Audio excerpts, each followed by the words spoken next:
Okay, everybody, I just want to go through a short video demonstrating how to traverse through K-space using the gradient echo pulse sequence.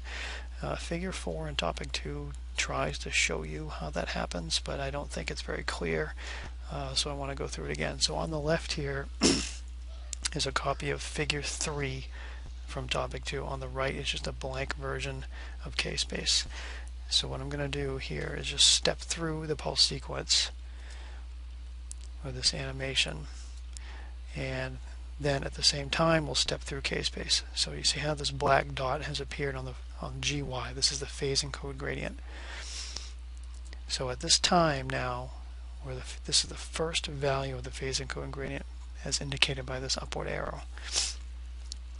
So again, the red line shows the first value of the phase encode gradient, and at this, so that means we have gone from the 0 position in K-space to minus ky or ky min, and then kx 0. And the next event in the pulse sequence is the negative going lobe of the read gradient, which moves us from this position in K-space, or ky min kx 0, to kx min ky min. And the next gradient that occurs is the positive lobe of the read gradient, and we're also sampling at that same time, so I put a purple dot at that spot in K-space. So that's our first sample in K-space. And then as this read gradient continues or stays on in time, we traverse through K-space. Now these sampling steps, I'm just showing a few of them because I just can't show enough here. The figure wouldn't be clear. So we step through, step through, step through, and eventually we make it to kx max, ky min. Now the next repetition of the sequence, before we start the phase encode gradient, we're back at the center of K-space. We do the next phase encode gradient, we're at a different value now of ky, but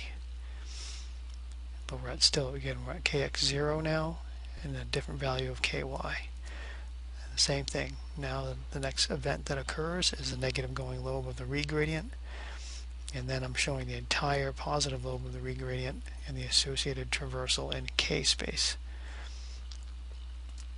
The next event of the next repetition is the next value of the phase encode gradient, and then the negative lobe, and so on.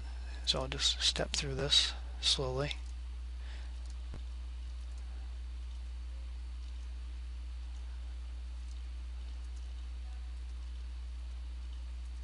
So at 0 phase encode gradient, we're at the center of K-space, and I'm just going to step through all these at once to show you that we've done that. On the other side, I'm not showing the samples just for brevity.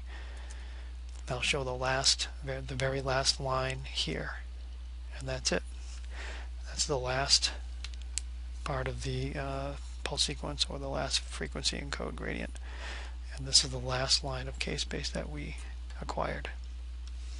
Okay, so if you have any questions on this, there is a problem similar to this in the homework. You don't have to make as detailed of a K-space diagram as I've shown here, but please email me or ask questions about the homework through the discussion board. Thank you.